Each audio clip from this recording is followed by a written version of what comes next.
No, I can't see that it's recording. It didn't work. Cool. Okay.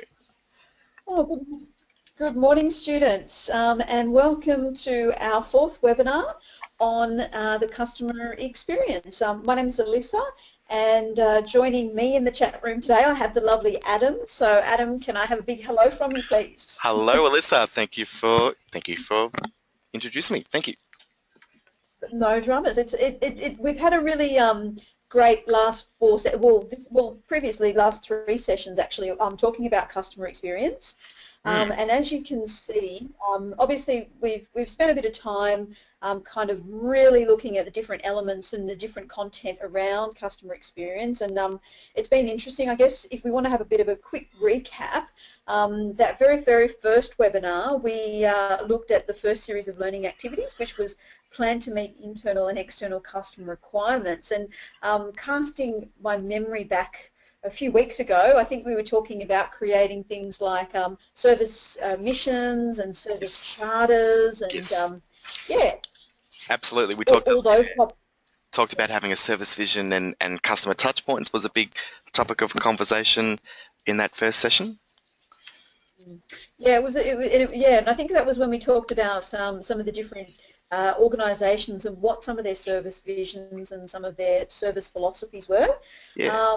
Now, obviously, the second week we looked at the series of learning activities, ensure delivery of quality products and services, and monitor, adjust, and review customer service.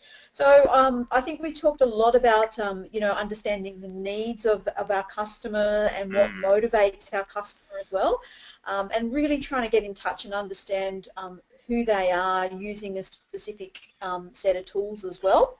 Is there anything else that we touched on in that particular webinar that I might have forgotten, Adam? That was a big webinar, Alyssa. We talked actually, as you say, we talked about the customer needs and wants, and we started talking a little bit about the motivations for a consumer to buy it. So the actual consumer purchase decision process, what a consumer might actually go through before they purchase anything. We also started talking about the impact of social media and service recovery, which service recovery is essentially the actions that an organisation takes in response to a complaint or some criticism, and the paradox that exists within a service recovery, i.e. the ability for an organisation to have a customer feel that they value the organisation even higher after the service recovery than they did previously, before there was even an error that even had occurred. And that's sort of the paradox there with service recovery. That was that second session. Yeah, and obviously last session we talked about those, we obviously kind of left the whole managing quality customer service topic and we moved on to managing sales, and we were really talking about that whole kind of service delivery and the sales behind, building your customers, which is obviously what we talked about last week, which is that beautiful service profit chain where we were looking at, the process really behind that customer service experience, and, looking at the internal service qualities and how that definitely impacts employee satisfaction, which looks at, as you can see on your screen, retention and productivity, right through to how that essentially, having that real nice framework there, leads to actually building that revenue and profitability when it does come to your customers and your products. Yeah. And we had a very interesting chat about that, using some really nice examples to really demonstrate that model a little bit. I think you used some great examples of your experience in working with hotels, and you were talking about how at each of those points, how it actually looks in that industry. If you imagine a chain, each link of the chain needs to sort of connect to the next link, and so what this diagram or this model really shows you is the connection between that internal service quality and revenue and profitability at the end of that chain, and how everything in between, obviously. But what we're really talking about is the way that we deliver our service, or our internal standards, have a great effect on our customer loyalty, satisfaction, and therefore our revenue growth and profitability. Yeah, it's very interesting to have a really look at, the theory behind this type of concept and idea. So I guess, look, today is obviously our fourth webinar in this series on customer experience, and we'll be looking at those very, very last two learning activities, which is obviously negotiate supply of goods and provide a productive work environment. So I guess essentially, Adam, by the end of this session, students should have resource material to help them do pretty much all of those learning activities Absolute. for managed quality customer service and managed sales and service delivery. So, Yep. you should have no difficulty, and hopefully use the information that we've kind of given to you over the last 4 weeks to really be able to get those learning activities done. And then we'll look at assessments just a little bit later on down the track. Sounds good. Sounds great. Great. Yeah, look, All right. there was something just before we jump into this one, there was something that I found that I thought it just really rolled on beautifully from the last couple of sessions, because we really did spend a bit of time. I mean, what we're talking about is the customer experience, the experience that our customers go through when they're interacting with our brand. And I think actually the first session we talked about Apple and Apple's touch points. And one of the ways that Apple has been such a successful company is that they understand touch points better than most. And a touch point is really just any interaction between the company and its consumer. An example of this is the packaging. Apple have actually done a really fantastic job in the way that they package their products, and that they understand, we talked about the customer journey or the consumer journey, but they understand that the journey that their customers go on with their product and with their brand, and they realize and we talked about this in the consumer purchasing decision. One of the big parts is, I'll actually pull up the diagram, that last element, that post-purchase evaluation. What we're talking about, there's after you purchase something, there's that the gap between what your expectations are and what the actual product delivers can actually create a whole lot of dissonance, and that dissonance can actually affect your experience to a really dramatic level. And what we've learned is that that experience that consumers have when they take our products home impacts dramatically on that overall experience. So Apple, they understood that. Their packaging actually is an experience in and of itself, and that was one of like 20 different ways that Apple effectively had mastered their touch points. But that's something that Apple do really, really well. They understand the emotional experience that their consumers are going through with their product and the journey that their product goes on. There is a great, and I guess what I'm talking about this is a great article for students. It's not an article, sorry, there's a video actually in the learning materials that's really fantastic. It talks about Disney. And Disney is such a huge brand. They're a global powerhouse. There's a video up there on the learning materials with a gentleman that worked with Disney for I think over 20 years. He worked with the company, and he's also a consultant. So he consults with other organisations about their customer experience and how to create that sort of experience. I'd love for students to go in there and have a look at it. But one of the big takeouts that I got from what Disney do is that they understand what their product is, what their service is. But I think we were talking that first week. You've got to understand what the experience that your customers have with your product. They know that there's a real huge emotional connection between their consumers and their brand. And so the experience is everything. Everything is the experience for Disney. Disney is just an experience. That's all they are. So they discovered that little things that they can do can actually make a huge difference on their product. They've spent billions of dollars developing Disney, Disney World or their massive theme parks and things like that. Billions of dollars. But what they discovered was that Cinderella, dressed up in her Cinderella outfit, sitting there smoking a cigarette on her lunch break, actually, it doesn't matter how many billions of dollars were spent on the park, when Cinderella lit up a cigarette on her lunch break in front of all of those kids, that experience that those kids had when Cinderella did that actually affected everything else. And so what all of the billions of dollars spent on the park was effectively null and void as a result. Well, not null and void, but the point is that there's an opportunity they were disconnected. Yeah, they were disconnected. And if you think about it, Disney and those characters as well, they're things that children have, their parents have read children before they go to bed at night. They dream about these types of things. These are real beautiful characters that have lived in kids' imagination and really, kind of been there to flavour that imagination. So I guess You seeing you got it that spot on. is very, yeah, yeah, It's an very, emotional connection very we have. disconnected.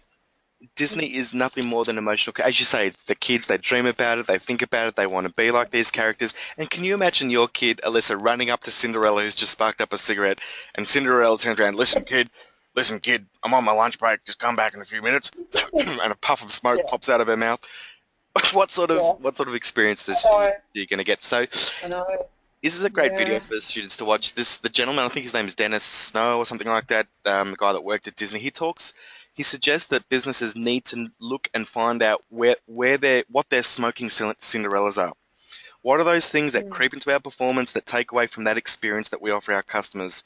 Is there what's happening that is not even on the surface that has a huge impact on the experience that we're trying mm, to create for our customers? Um, and so I'll hand this back to you in a sec, but there was a great little take out there as well that talked about to when you're trying to create a great experience, always consider or try and put yourself into what we call a relationship mindset, not a task mindset.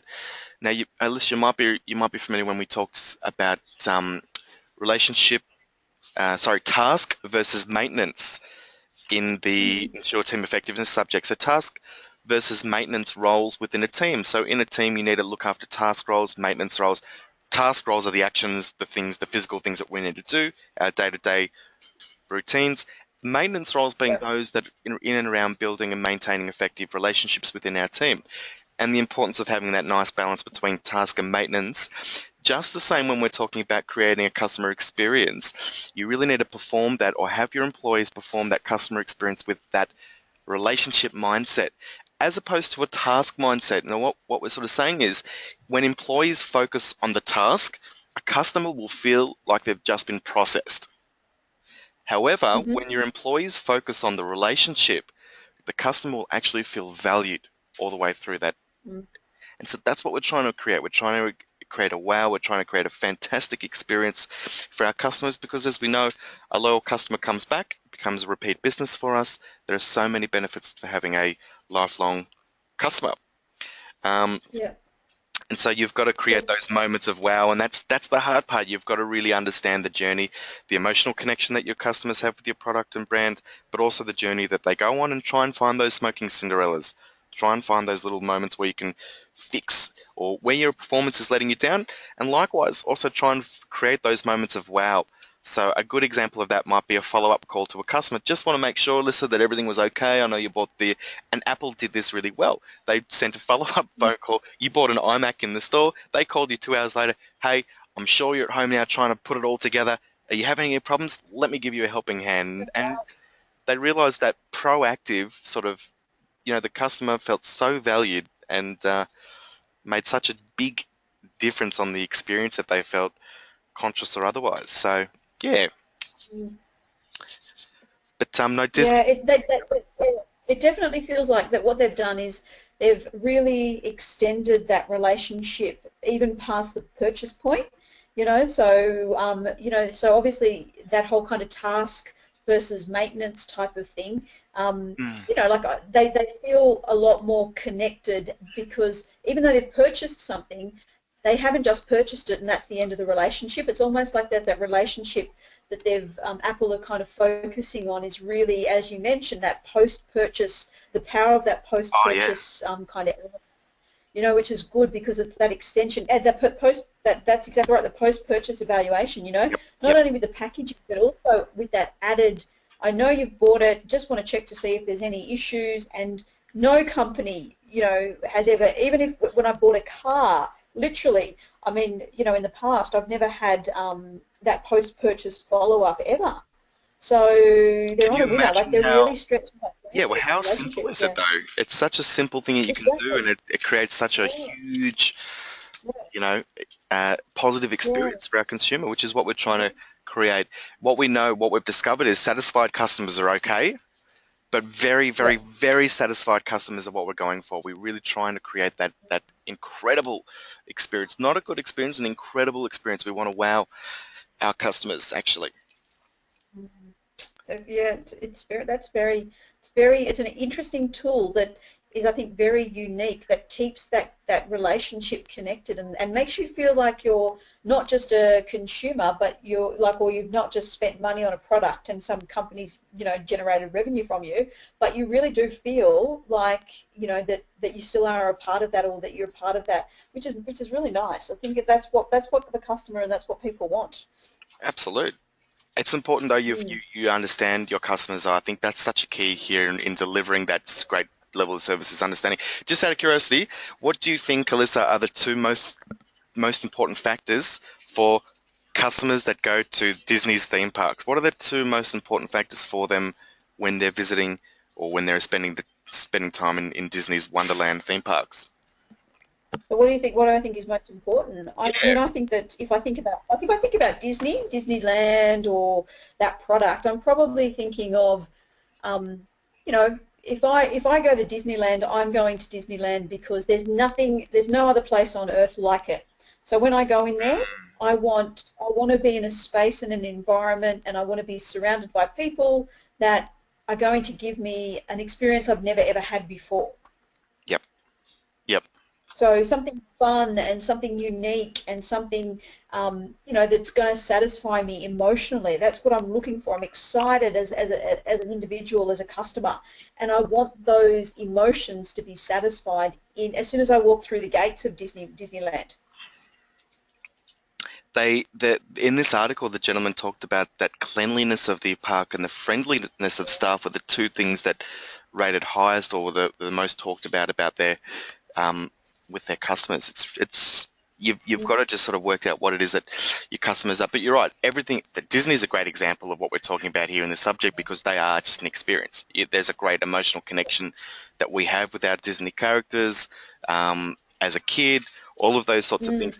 I found an article, actually. I read this morning. It actually was published this morning, and I just thought I'll just pull this up because this is actually what we're talking about. And they gave an example with Disney as well. Oh, Um, look at that. yeah, so I'll just quickly read out what I found here on. This is McKinsey and Company. It's a great little um, magazine update students on uh, business related topics. So what they talk about here is, well, they're talking about the customer experience, actually, how to deliver, what it takes to deliver a customer experience is the actual article that was published this morning. How good is that timing? Yeah. So they talk here is, what they say in this article, many executives believe design is about making devices and screens look pretty.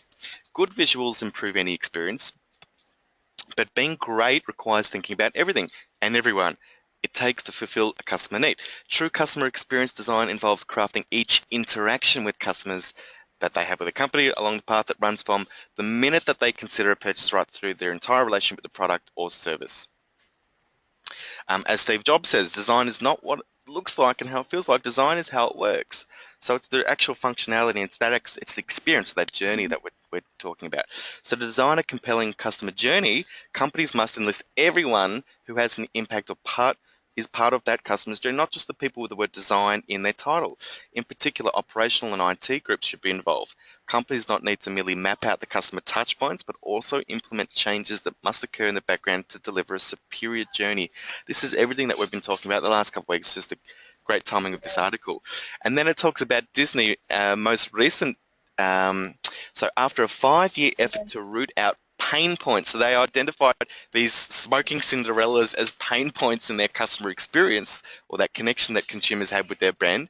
And they spent 5 years trying to root out their pain points, as they called it. They brought in what's called magic bands to their parks in 2013. These brightly coloured wristbands allowed visitors to board rides, pay for meals, gifts. They could even unlock the doors in their hotel rooms with these wristbands.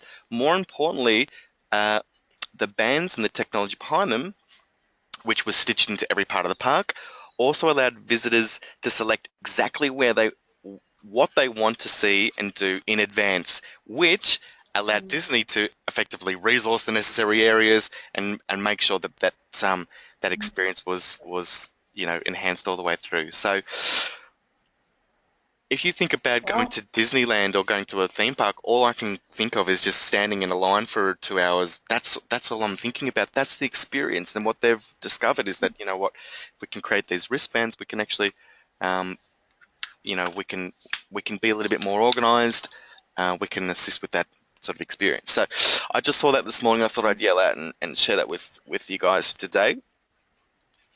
Yeah, no, that's just so relevant. I mean, and I love the technology behind, the whole kind of concept of the wristbands and just the flexibility of what the wristband can do. I mean, can you imagine? All you have to do is, you don't have to worry about your hotel key. You don't have to worry about bringing money. You don't have to worry about everything. It's all very easy, and you can just focus on enjoying yourself while you're there. It's almost like taking the pain out of any of the financial concerns. You know what I mean? Or It's amazing, losing isn't it? things or things like that. Amazing. I think it's amazing. Yeah, and to get a piece of technology that can do all of those things, it's quite unique too.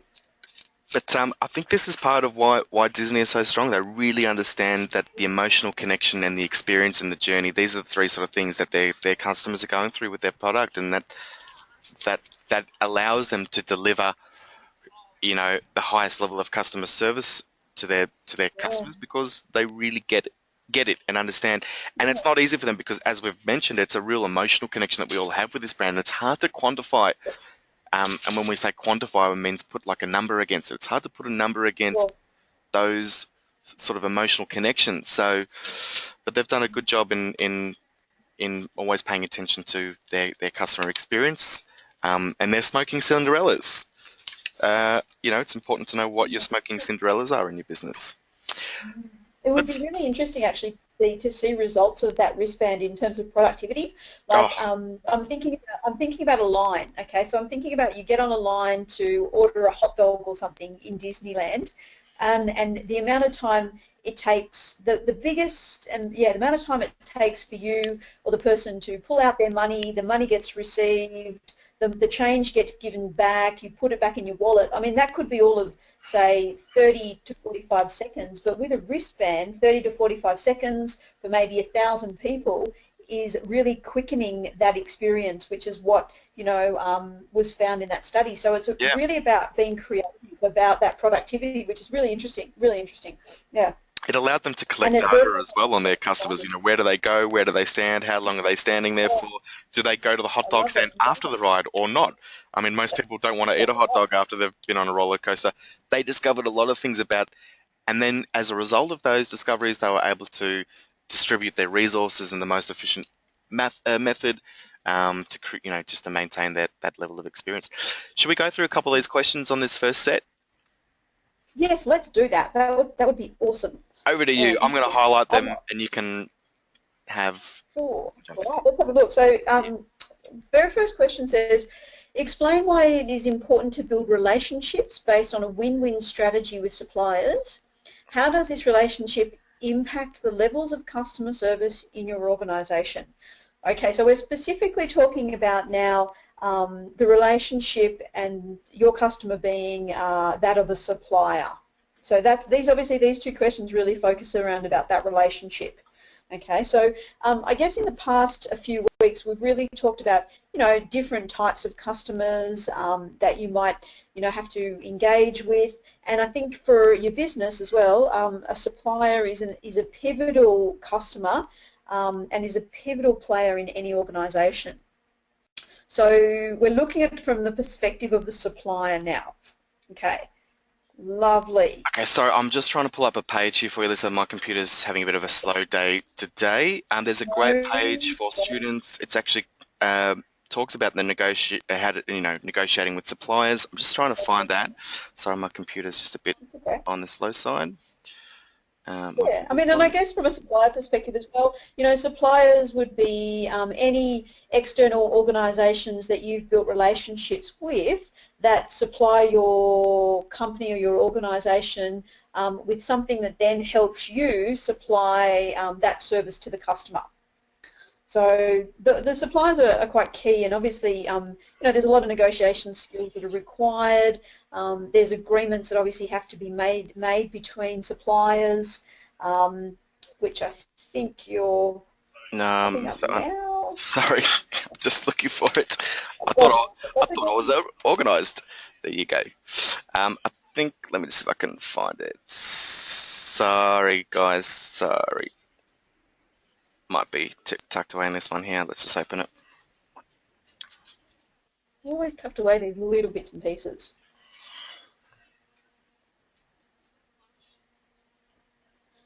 Yeah, so we used to actually, just while obviously we're loading, we used to use a lot of different suppliers working in hotels. So it was really, really important that we had really strong relationships with those suppliers.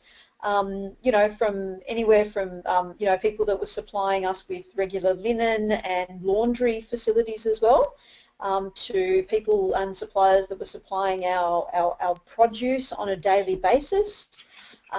Without that relationship, then obviously we weren't able to produce the service that was needed by our customers. So, oh, look at you. You've got some awesome little points up there, Adam. Thanks. Yeah, there's a great page there for students they might want to go to. It's called delivery service to match your customer needs. If you go to that page and your learning materials, you have information there on negotiating with suppliers and negotiating the supply of goods. Great. Great.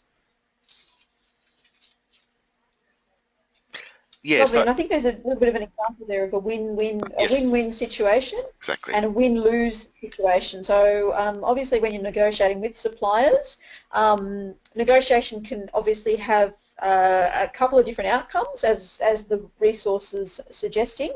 So you've got that. I think the top one is that win-lose situation, where the goal of bargaining for the cheaper price without regard for the supplier. And then you've got your win-win situation where both parties make concessions to reach an acceptable middle ground and achieve the best possible result. Yep. You know what that reminds me So, of is talking about sort of communication styles, and we talked within the program about assertive communication, and we've talked about the difference between passive and aggressive communication, and really true assertive communication lies beautifully and happily balanced in between that passive and the aggressive style.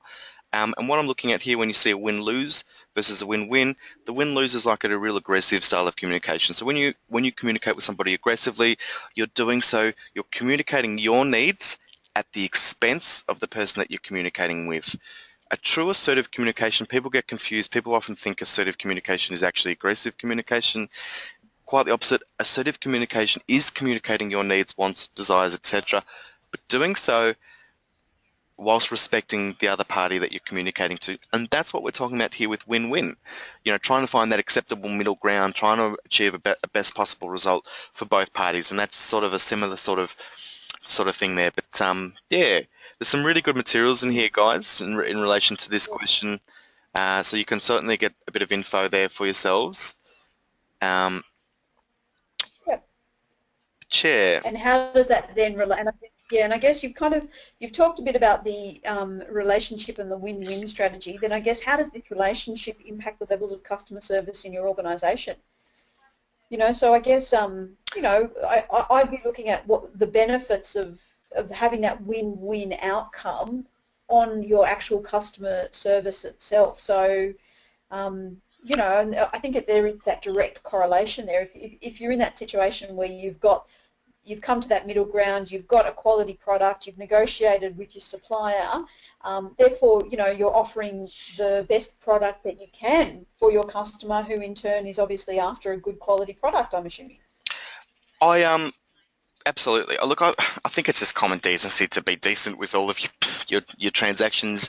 Generally Exactly speaking, right, yeah. I used to work in music publishing, and we at the time were actually the main supplier to the music publishing industry in Australia.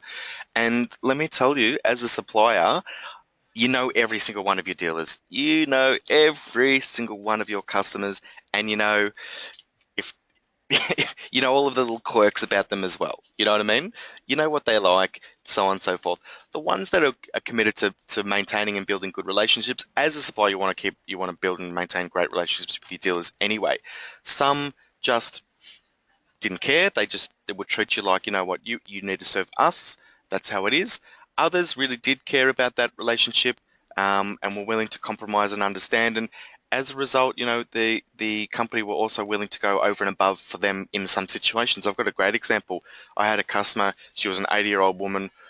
She used to run the piano. Actually, you're not from Melbourne. It's a place called the Piano Shop. Used to be called the Piano Shop in Oakley, and it was around the corner from where I Yep. used to live. And I knew one of her big bugbears was paying for freight. She hated the idea of paying for freight, and the reason that I discovered that she Yep. hated paying for freight, that I discovered was that she used to send her previously alive husband on the train to go and pick up the orders because she didn't want to spend and for every day her poor husband was sent on a mission to go and pick up stock and come back and pick up stock and come back. And anyway, unfortunately he's no longer with us, but she's like 85 years 90 years old now, still alive if she's a day, and she was a real tough chick, but she hated the idea of paying for freight. And what I did was I used to just deliver stuff to her on my way home because it was literally round the corner from where I was.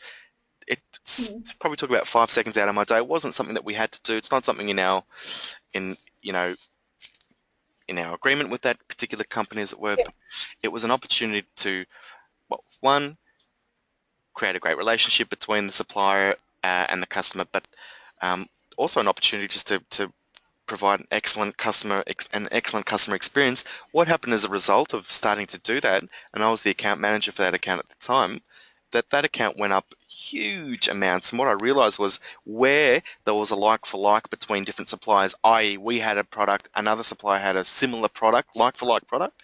So wherever there was a like for like, she went with us. She went with us Wow. because freight was the biggest. It, Yeah.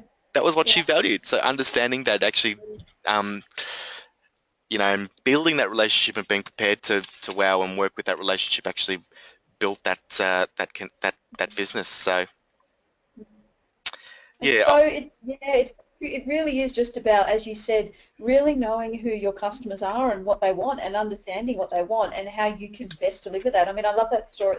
That's a great example of really knowing your supplier and your customer essentially. Really, it's yeah, the greater good. absolute. The next question there, describe how your organisation ensures that all records of negotiations and agreements with suppliers are accurate and communicated to the appropriate people. There's some good information again in the materials there, so I'm happy for students to sort of go in there and answer these questions sort of just using the materials, because the materials do really help in this occasion. Um, Great.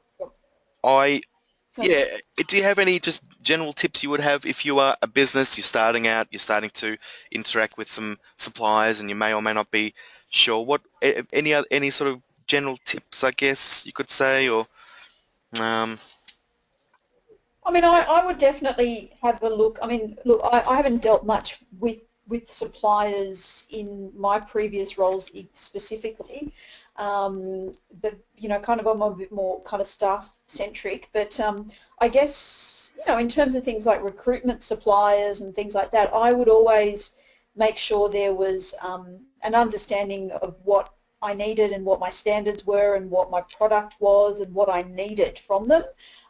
So, in signing any documentation or having any kind of contractual agreements, that was always very important, so that before we went into doing business, there was that backup there. There was that document there that protected me, that protected them.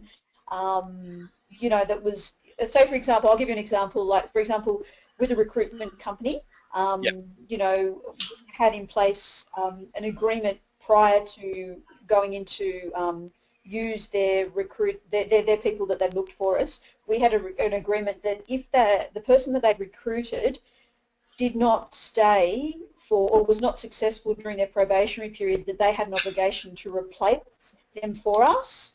So right. obviously having those standards and those expectations and kind of a really good understanding and having that documented, I think, is important to protect yourself. Um, you're talking about the word standards, and that's actually a great little segue for me. There's something here that I guess I'd like to talk about. It's something called a service level agreement. And for Yeah. students, a service level agreement, or an SLA, is actually a contract between the service provider and the end user or the customer that defines the level of service that's expected from that particular service provider, which is what you're talking about there. Mm. Is that right? Yeah.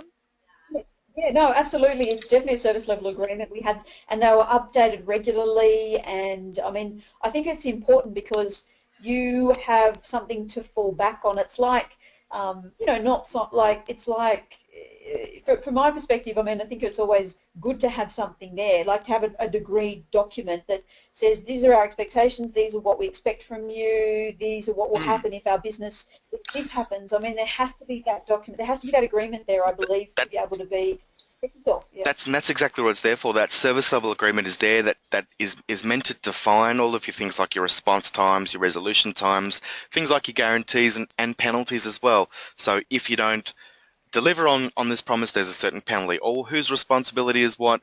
There's a few different example situations and what happens in those situations. And it's just there to iron out all of those bits and pieces so that we don't have any problems in the future. We know we're both happy with what we're both bringing to the table. We both understand where our areas of responsibility are and where we need to jump in. That's And exactly right. Yeah. see a lot of that sort of And I stuff think in the world of IT, yeah, for example, because yeah, I um, was going to say, yeah. there's a lot of quick responses that are required, certain levels of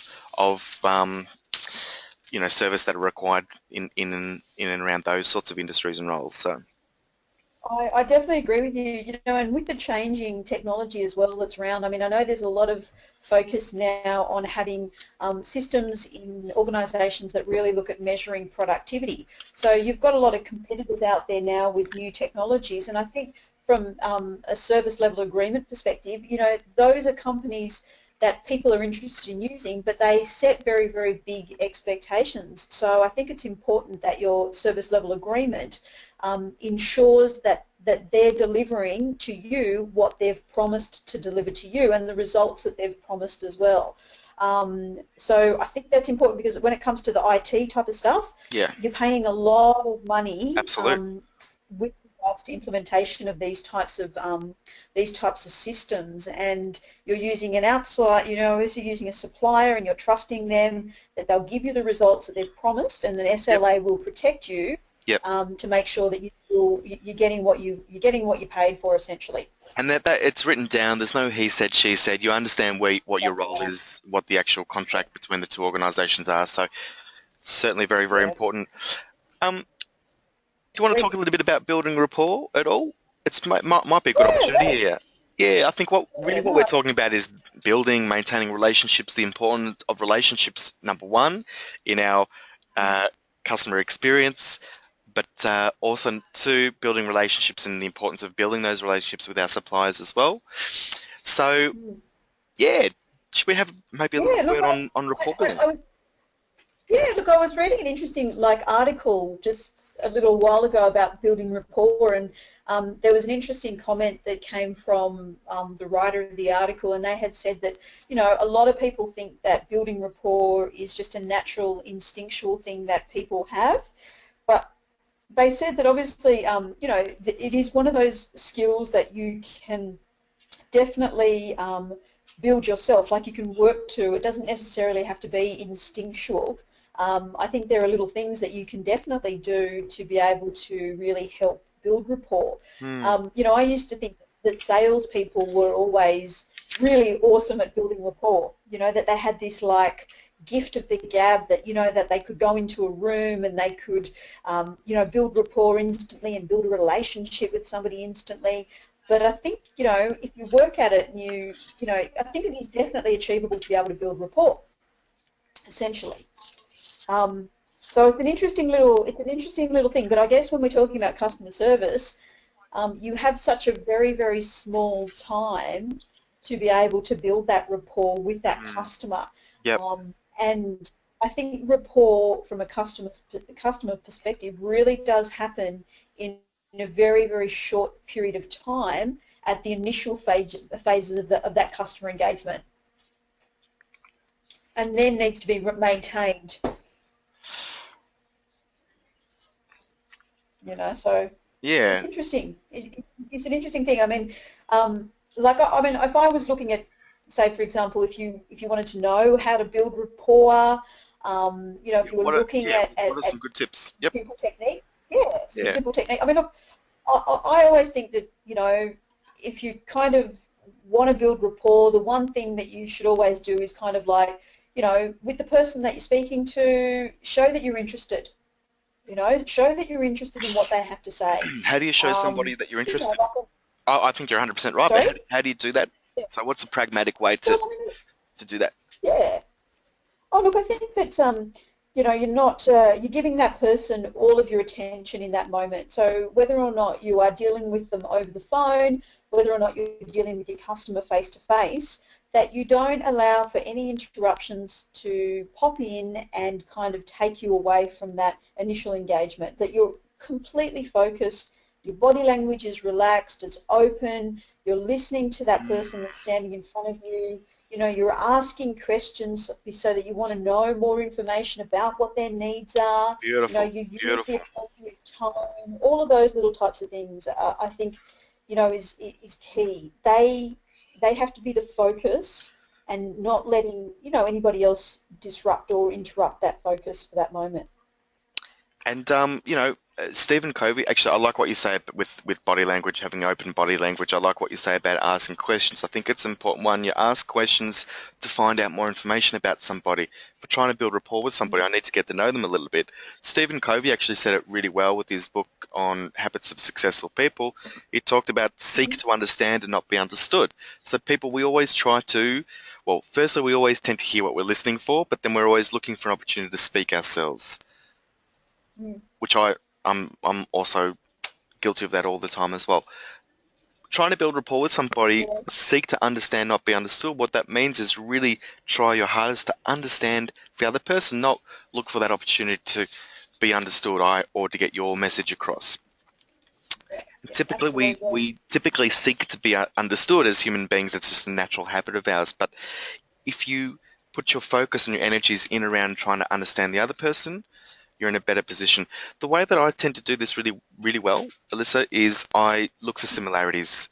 I think this is one of the Yep, me easiest too. and best, Yeah. cheapest ways of building rapport with people is find similarities. People like Mm. people who are like them. You talked about body language before. It's a really interesting point, but funnily enough, if you actually mimic or replicating somebody else's body language, it is an actual subtle cue. It's a subconscious way of being able to build rapport with that person as well. But look for similarities, because if you can find, I mean, imagine you're in the office, you're working around a massive office, you've got hundreds of different people, they all come from different backgrounds, they have different interests, experiences, what have you.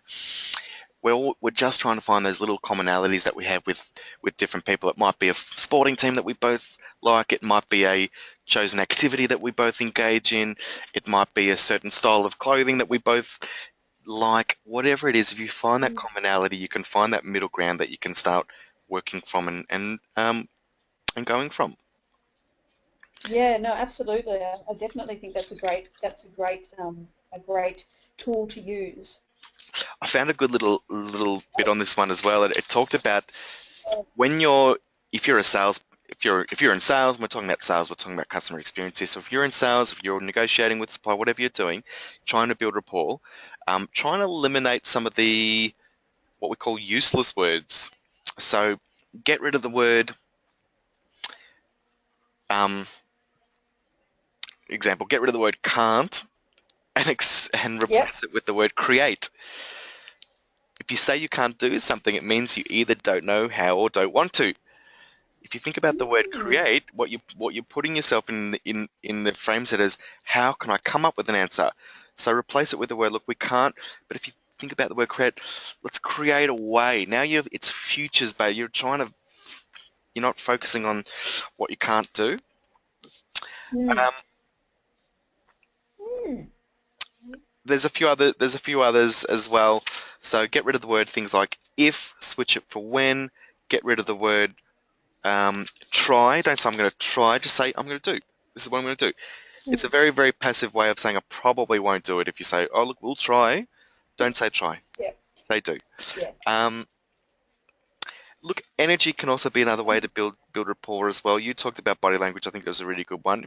If you bring a nice smile, you bring some energy, that can really help.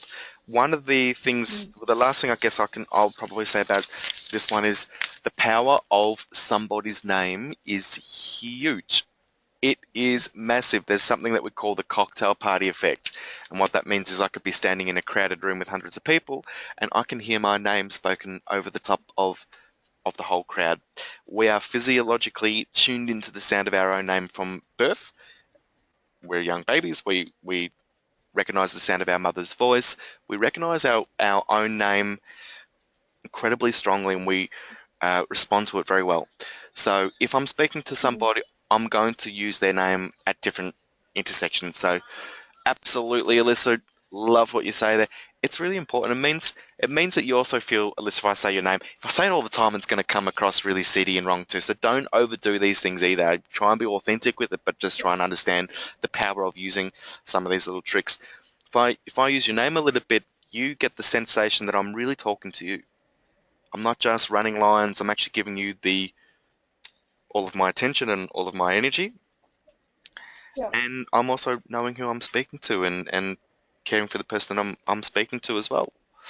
So using Mm. somebody's name is a really, really powerful rapport building uh, technique Yeah. and trick there for sure.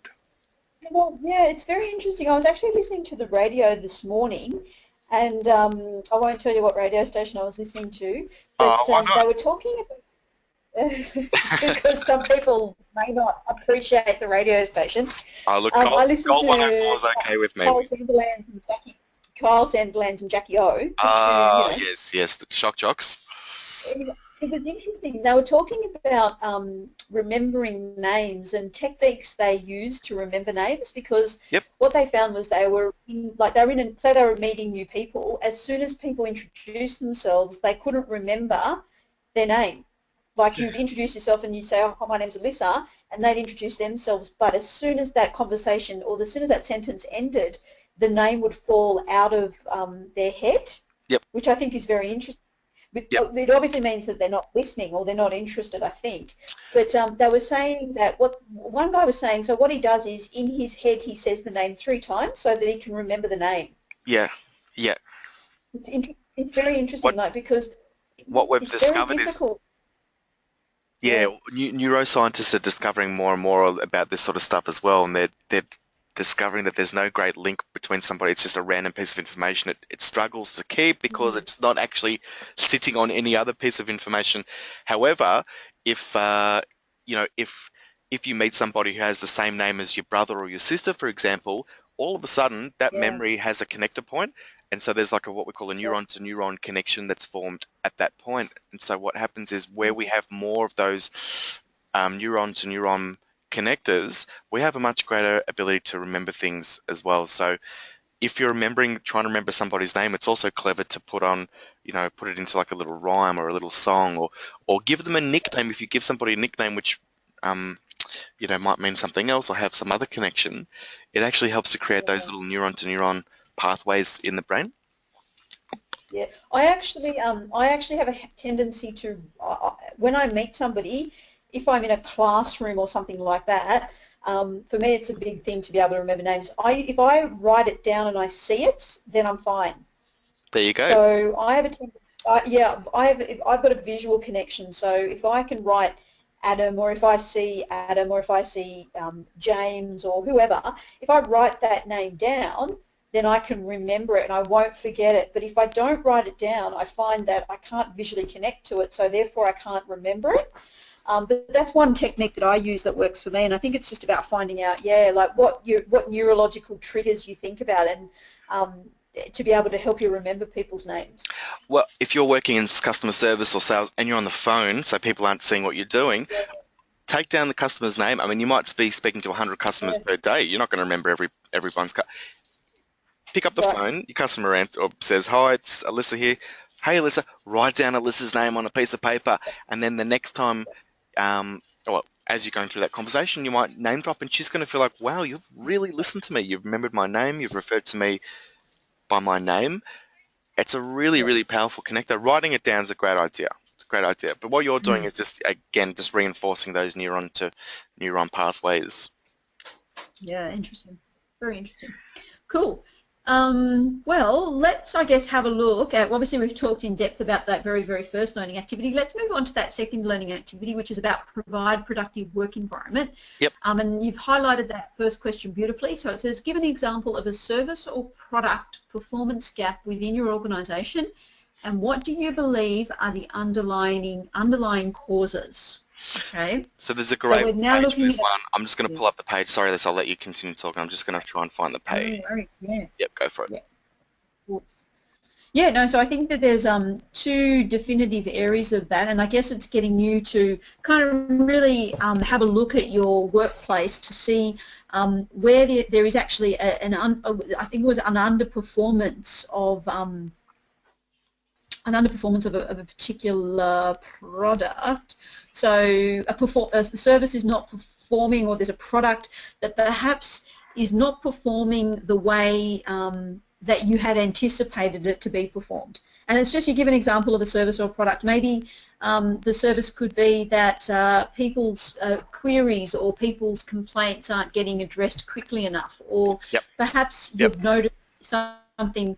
And it's about, I guess, where you work and what your interpretation of it is. But I think in most organisations we can tend to see where things don't work. Yeah. So again, just one example of a service or product performance gap. And that second part of the question is, what do you believe are the underlying causes? So again, Yeah. give us an idea as to why you think we've got to that point, or why you think your product or your service has got to that point. Yep. Absolutely. So if your example here is that that a service gap, or customers are waiting far too long in line, maybe they're waiting 10 minutes to be served. What's then come up with the underlying issue? What's the underlying issue? Is it training? Is it enough staff members on board during peak periods? Trying to identify the actual cause. This page here that you see on your screen, this will be of good help for students as well. So definitely go to this page. Happy for students to answer this question from their own perspective. If you're employed, if you're working somewhere and have good experience at understanding what service and product your organisation offers and the customers, and you understand your organisation well, please reflect on your own. Otherwise, by all means, do a bit of research, or just provide some examples of typical service gaps and what the underlying causes might be for those. Definitely, definitely. And it's not always, it's not always going to be a human-based error. I mean, definitely, sometimes it's process-based. Sometimes, it could be lack of resources. It's just not viable. We've missed connection with our customer.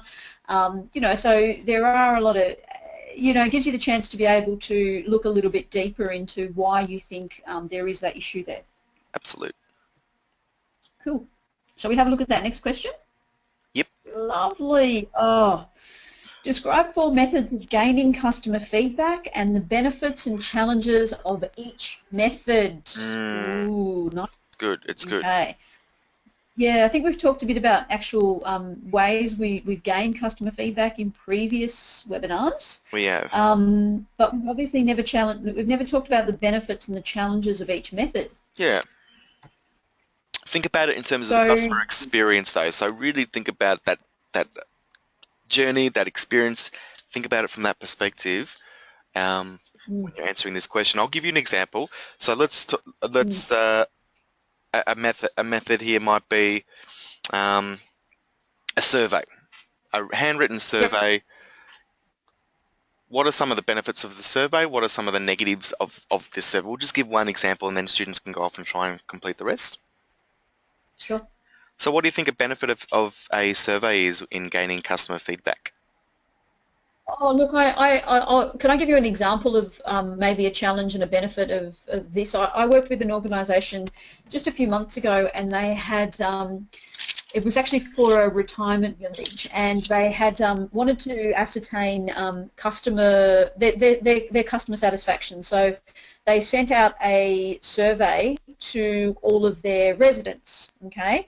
Now, the benefit of sending out a survey was that, the residents are older, so the survey itself was able to be written or handwritten, so it was easy to access. Wow, that's really clever. Yep, so it was easy to access. The other benefit was that the questions were relatively easy to answer, that they had 1 through to 5 as options. Having said that, the challenges were also how accurate the information and the feedback had been. Yeah. Another big challenge was that they felt that even though they'd given the survey and it had been accessible to the residents, maybe about 25% of the residents only filled it in. I was just about to say that would be the biggest challenge, getting them to send the thing back. Yeah. Exactly right. So the benefit. So it couldn't be done through email because they didn't have access to email because they were older, so they didn't know how to use it, so that presented a lot of challenges in terms of that. So the benefit was paper survey, dropped in the mailbox, they just had to fill it out, but the challenge for that was getting them to fill it out and return it. And therefore what that did was that impacted the accuracy of the actual results, because you might have 100 residents, 30 residents completed the satisfaction survey, which meant that the score of the village was actually only based on 30% of the actual residents themselves, Right. which means that there was a 7% gap of that could have totally altered that customer service score itself. In marketing, they So that was a bit talk about segmentation. Marketing terminology. It's just grouping your customers into different what we call segments. And what you're saying there is a particular segment tended to reply. Those guys that would send it back might have been more upwardly mobile than the other residents that may not have been able to get out to a post office box. There are other factors involved here, and so what unfortunately that the challenge with that particular methodology was that it wasn't able to capture all of the market segments for that particular product or service. Yeah, exactly right. Which then, and what happened was, as it was a nationwide based company, scores were compared with other villages, which meant that at the end of the day, if you hadn't got you hadn't got your residents to be able to complete, because it's not a compulsory survey, which was another challenge. It wasn't a compulsory survey, which therefore impacted and reflected on their performance against other villages in that state, which was very interesting. Yeah. So the thing about marketing is that there's no look, and this is what you need to know when you're trying to gain feedback from your customers. Every different method of gaining information in marketing will provide different benefits and different challenges. You've got to understand all of those factors when you're weighing up all of the information, and you've got to balance out different methods of gaining that insight and feedback from your customer, because each of the different methods, as we've discussed, has different benefits but also has different challenges. So we need to make sure that we're aware of them, but also using different methods to gain that insight from our customers. Yeah, yeah, yeah.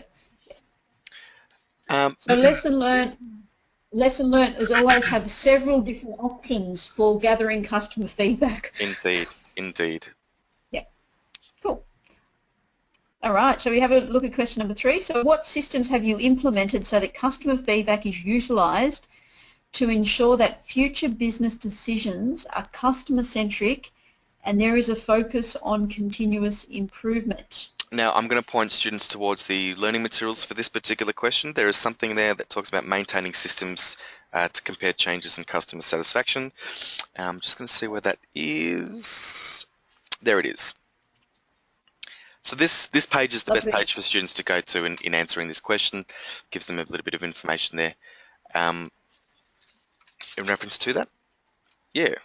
Beautiful. Talks actually about using a customer relationship management database or system as well. Yeah, to make sure that you keep feedback. It's something that I used to do. I mean, in various different sales roles, I've used CRMs, customer relationship management systems, to keep information based on on the customers that I'm speaking to. So, example might be one of my customers goes on a holiday to Bali for 2 weeks. I put that in what I call the notes or the information, and when I'm speaking to that customer again in 2 weeks' time, I'm asking him how his holiday. Do I remember that he went to Bali? No, I've got hundreds of customers. Do I have my own life with my own interests? Yes. Do I have a good memory? Not really.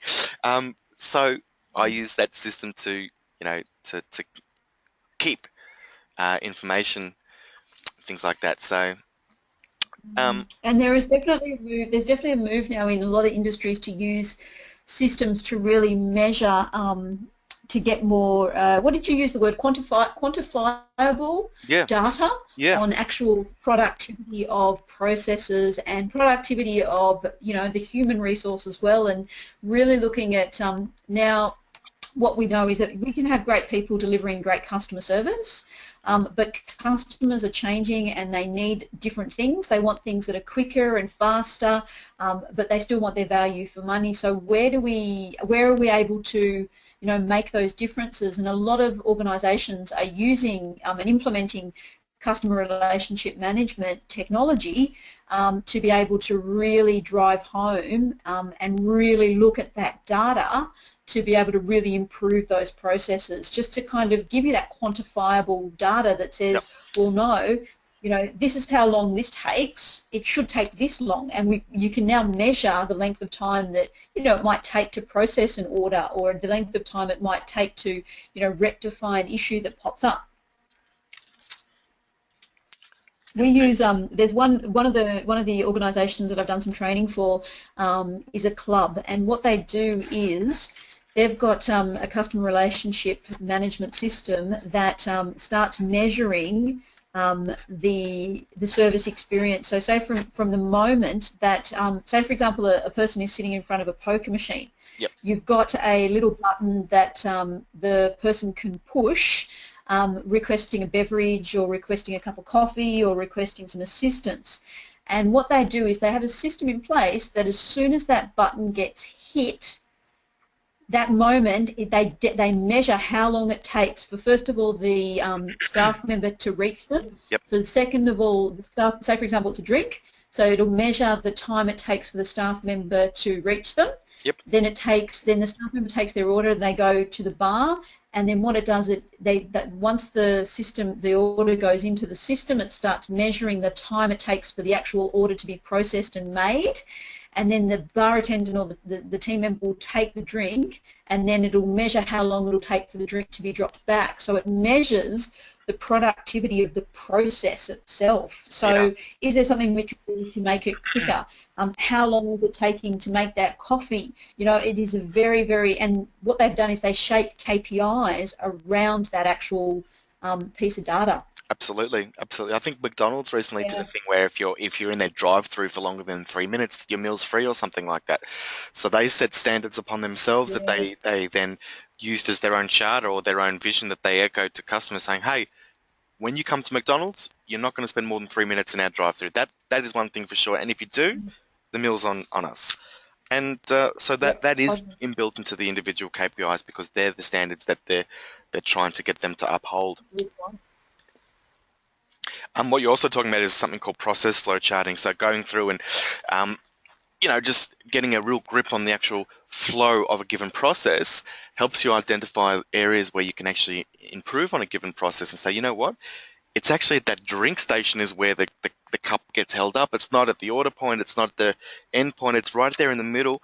And by doing that, then you can actually find efficiencies and improvements in your system, in your process. Definitely.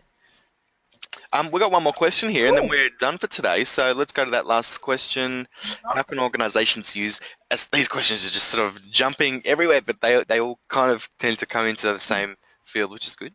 The last question: how can organisations use brand partnerships as part of their customer relationship building initiatives?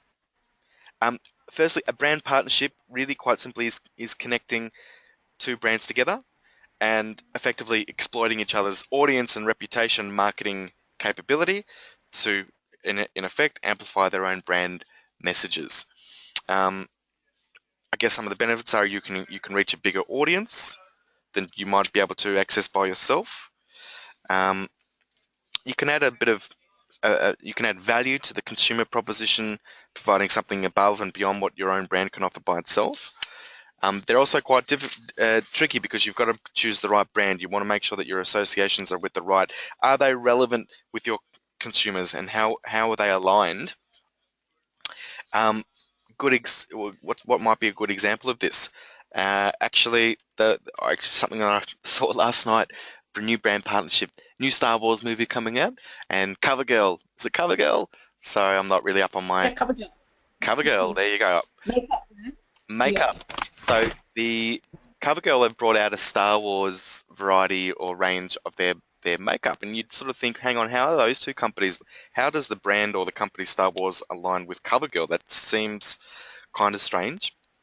Well, in the movie, they're actually sporting a whole range of brand new styles and looks, and what they're sort of saying is, hey, if you want to get this new funky kind of out there look, this is how you can do it. So it's a really clever way of um, leveraging is the right word on the audience that are tuned into Star Wars. Um, they talked about this on their program last night called Gruen. For students who are interested, it's a fantastic show on the ABC called Gruen, and it just sort of explores lots of different elements of marketing and what companies do when they're trying to market their brands. And they talked about that brand partnership, and we talked about this example actually right now. They said it was quite interesting because there's probably more women in that cover girl ad than there were in all of the first three movies of Star Wars combined. But what they discovered was that you don't have to be a Star Wars fan for them to leverage that brand. So they were realizing that a lot of people that are likely to buy the makeup weren't even Star Wars fans in and of themselves. They just leverage the concept as a new look or as a fashion. You know, thing about fashion, and I guess I'm probably the last person that probably should be talking about fashion, but the thing about fashion, Alyssa, is it's got to be current. There's Mhm. a real race for first. Mm, You know, yeah. who's first? Who's the first one to do this? What's the new look? What's the new vibe? What's the newest thing? So fashion is really the fashion industry are always trying to capitalize on what the latest trends are, what the latest in is, and so picking up on a multi-billion dollar brand like Star Wars and finding a link between their product was pretty clever. I know plenty of girls that would be Yeah, interested in buying the Star absolutely, Wars yeah. makeup but would never sit through a Star Wars movie to save themselves. So Very clever, very, very clever. yeah, there's a lot of them, a lot of other brand partnerships out there. Um, Check them out. You can sort of see how they kind of work. Again, it's just really where two brands come together to form a sort of partnership as such, where they're really Can trying I to, ask, yeah. just to reiterate, I got a question from like a student perspective, or I'm just not sure, but you know how you have a lot of, just speaking of movies, a lot of advertising in films. So say, for example, they might be on an iPhone, or they might, be at a Starbucks. Is that kind of like a brand partnership?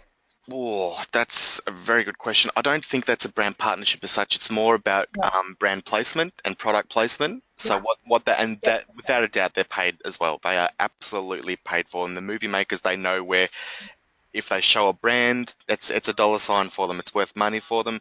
That's more about Yep. placement and positioning of your brand, Right. more so than that Okay. connection. A brand partnership is effectively taking two different brands and then exploiting each other's audience, and coming together, and saying, look, yeah, we're Right. in Okay. partnership with each other. We're creating. We see there's a great service. Uber, they're a brand new brand in our market. They've done a brand partnership with Spotify. So every time you get into an Uber taxi, um, you can actually pull out your Spotify app on your phone and play any music or any song you like. What they discovered was, again, we're talking about customer experience right through these videos. The Uber or the guys who are behind Uber discovered that one of the biggest elements of the experience in riding an Uber is the songs and the music and what you're able to play. And they realize if that person gets to be 100% in control of the music, when they're in their taxi or their Uber, their experience is Hmm. dramatically improved. So they found a really great connection and brand partnership with Spotify. They went, you know what, we're going to make sure that Spotify is available, or there's like a little plug or a connector or something like that. I'm not. Have you used Uber before? Are you familiar with what I'm talking about? But regardless, No, I've not used. they both saw a great opportunity to exploit each other's service and brand. Yep. And Wow. also audience as well to enhance their own message, reputation, and marketing capabilities as well. Okay. Wow. Wow. So there's quite a Wow. lot Okay. we've talked about so much in Yeah. these last four sessions. It's been fantastic. It's been wonderful. Students, please, Yeah. Yeah. yeah, if you haven't watched the first three sessions, definitely check them out. We're talking about service vision, customer touch points, customer experience, um, the consumer purchase decision motivations. We were talking in the early days of, or the second session, I think it was, about the difference between rational needs and emotional needs, needs versus wants, all of those things, and understanding your customer journey, the journey that your customers go through when they're interacting with your brand, um, Mm. the- Okay. and Very interesting. Very much interesting. more. Yeah, service Mm. recovery, all of those sorts of things. So we've covered a fair heap of ground.